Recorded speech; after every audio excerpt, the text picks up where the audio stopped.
And turning now to the latest information this afternoon on that deadly accident along I-75. We're learning more about that crash that claimed 6 lives. Now, this is aerial drone video sent to us by Vince Cantrell and Eric Strong. And as you can see, this is the crash site overnight as crews work to clear up that 9-car pileup on I-75 northbound.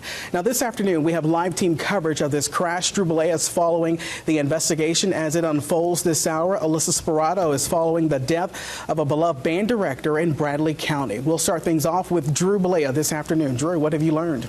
Thank you, Greg. Yeah, it took 12 hours for emergency workers to treat the victims, investigate that wreck, and clear the scene. Many first responders I spoke with had spent hours on the interstate near exit 11.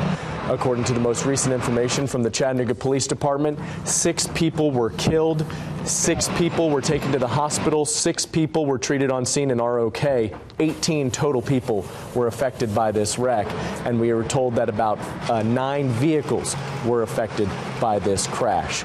Now, I spoke with some people who saw the aftermath and did what they could to help just moments after things unfolded. Probably the worst thing I've ever seen in my life. We hope and pray that the community and everybody comes together and makes it as easy as possible on these people. Right now, police say a truck crashed into the back of several vehicles that had slowed down in a construction zone. We're working to get more information on the cause of that crash later today. We also have more information from the Chattanooga Police Department. They tell us that this is the largest deadly crash to happen in the last 10 years in the area that in their jurisdiction.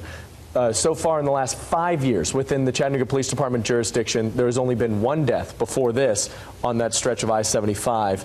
And for the total, in 2015, there have been 19 deaths on roadways in the Chattanooga jurisdiction. We're going to have more on those numbers, more on this story, of course, throughout the day. Greg?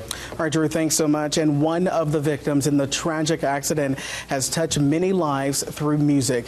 Brian Gallagher served as a music instructor at a local church in Cleveland and band director at Ooltewah Middle School. That's where we find News Channel 9's Alyssa Sperato this afternoon. Alyssa. Good morning, Greg. Yeah, that's right. Every person, the principal told me that Brian Gallagher touched, not just here at Ooltewah Middle School, but to when those students graduated here from Ooltewah Middle and then went to Walker Valley High. He said every student that he came in contact with has touched.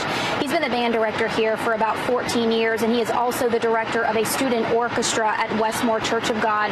We had a chance to speak to his pastor that he says he did not touch lives in the church or in the school. He was in the community.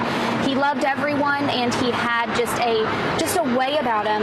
In the interview with the principal, I can tell you, we both cried, we both shed tears. It was such an emotional interview talking about the person that Brian was and is. We ran into also a current band student of Gallagher's, and she was saying that they are planning a candlelight vigil for him, hopefully tonight, and then also too as well on the church on Sunday morning. They will have a special service in Brian's honor. We'll have more on this coming up beginning on News Channel 9 at 5. Reporting live in Cleveland, Alyssa Sperato, News Channel 9.